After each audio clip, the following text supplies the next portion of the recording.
Curiosidades sobre el clonaje. Have humans already been cloned? Welcome to our new video. In this video, I will present to you some curiosities about cloning.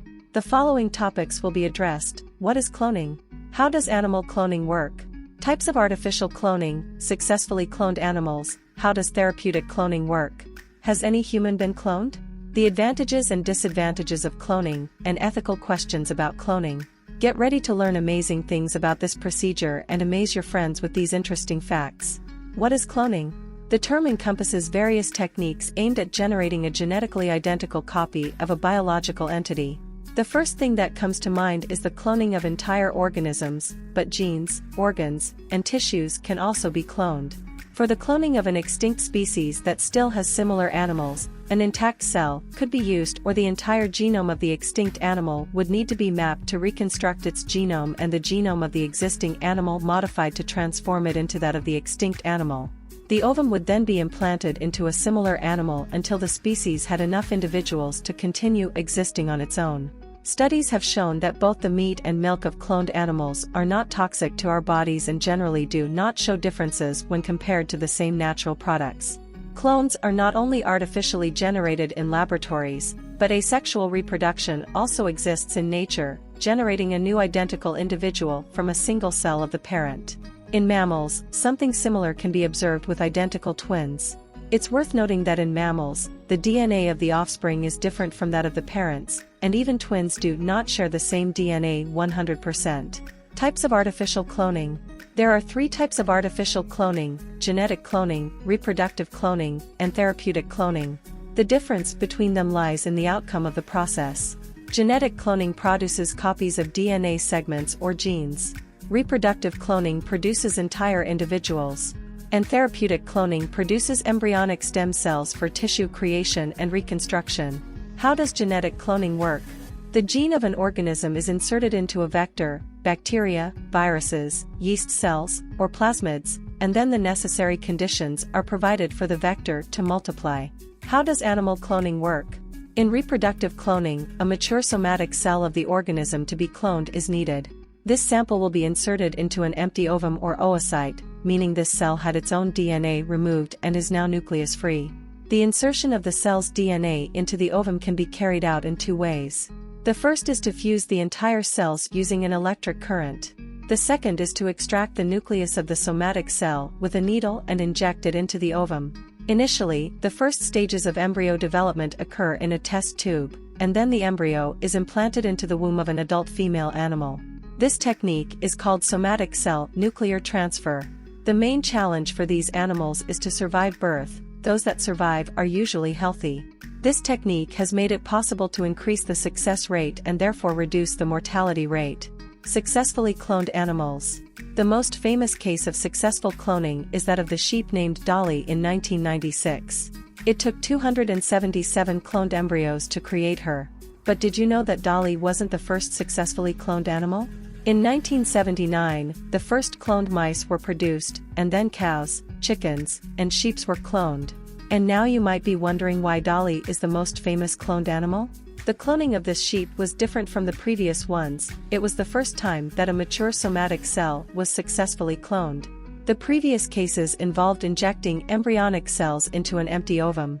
The San Diego Zoo maintains DNA samples from endangered animals. Using one of these samples, 2 banteng, a bovine native to Southeast Asia, were cloned. One of the animals, Noha, had an infection, and the other, Jahava, had to be euthanized. African wildcats have been successfully cloned using frozen embryos as a source of DNA. The first successfully cloned pet was a Maine Coon cat named Little Nicky, which honors its predecessor Nicky. The owner of the cat spent $50,000 on this procedure, which was carried out by Genetic Savings and Clone. This company had already cloned the first cat in 2001. How does therapeutic cloning work? They create a cloned embryo to produce embryonic stem cells with the same DNA as the original donor cell. This process helps to learn more about diseases and to treat them. The stem cells are removed from the embryo when it is still in the test tube during the blastocyst phase. At this stage, there are approximately 100 stem cells that make up the embryo. Further studies are needed to understand stem cells and cancer cells, as both have the ability to proliferate indefinitely.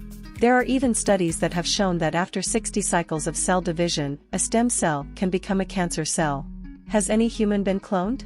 Some studies and institutions have claimed to have achieved it, but they have never presented evidence of it. Cloning of humans and primates is more challenging than with other mammals because the correct cell division requires two proteins called fusiform. These proteins are located very close to the nucleus in human eggs, and during the process of removing the nucleus from the egg, they can be damaged. Other mammals have this protein located throughout the egg. Scientific applications for cloned animals. Scientists who cloned Dolly conducted a study to alter the milk production of sheep and add a protein for blood clotting. The goal of this study is to purify this protein in the future and provide it to people with blood clotting deficiencies. That's why these modified sheep were cloned. Another significant contribution of cloned animals to science is that, being genetically identical, they should react in the same way to drugs. This would allow for more effective preclinical drug testing. Advantages of cloning. DNA from prize-winning bulls that can be valuable to farmers can be preserved. Animals with better milk or lean meat production or other desirable characteristics can be cloned. Recover lost animal diversity over the years. This would allow for interaction with these specimens, research, and observation. We can already see endangered animals in several zoos, but in the future, there could even be zoos with animals that are currently extinct. Being able to appreciate these incredible animals that ended up extinct due to climate or hunting reasons. Disadvantages of cloning. The main challenge when cloning animals is the cost of the procedure. When it comes to extinct animals, this cost increases due to the difficulty of finding specimens that can be used as evidence. As they are cloned from adult cells, the telomeres of the chromosomes are shortened. This is normal as organisms age, but cloned animals have shorter chromosomes compared to normal individuals of the same age. These animals still have a high mortality rate. It is thought that this is due to a resistance of the donor egg that prioritizes genetic memory over replaced genes. They can also present defects in vital organs. Due to the high mortality rate, there is an ethical problem of bringing animals to life that may die, without knowing if they will be healthy or not.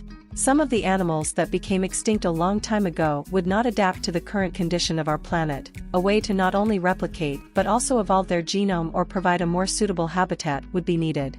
Cloning produces genetically identical individuals, so it's not possible to maintain the necessary diversity for species survival.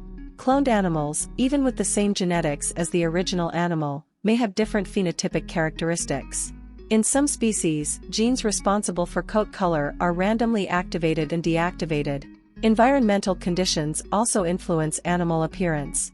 Cloned animals can be born larger than normal. They can age prematurely and have immune problems. Ethical questions about cloning. Given the high mortality rate, many question whether it is ethical to bring animals to life that do not survive the experiment or even have health problems. Others defend this practice because if the procedure is never done, it cannot be perfected, and therefore this problem cannot be solved. Some see cloning as an opportunity to reduce costs for future gastronomic or hunting experiences. But there is also the problem that animals are living beings, and raising animals in laboratories with the sole purpose of killing them does not seem ethical. On the other hand, it would solve the problem of overfishing and the risk of extinction of some of these specimens. Many question the practice of breeding these animals for tourism and keeping them in captivity because it would not allow them to be in their natural habitat or live freely. If the DNA of these extinct animals is combined with that of their current relatives, will the cloned animals truly be the return of the extinct animals or simply a variation of them? Some scientists believe that if the missing genes are not exclusive characteristics of this species, they could be brought back. Could these animals have a negative impact on our planet's ecology? Conclusion. Cloning will continue to evolve, starting from current specimens, until it becomes possible to clone animals that recently went extinct, and then evolving to clone animals that have been extinct for longer periods. Currently, only DNA up to 1 million years old can be cloned, so animals that lived longer ago cannot be cloned. Cloning could bring these animals back and preserve diversity, as long as animals are treated with respect and provided with dignified conditions.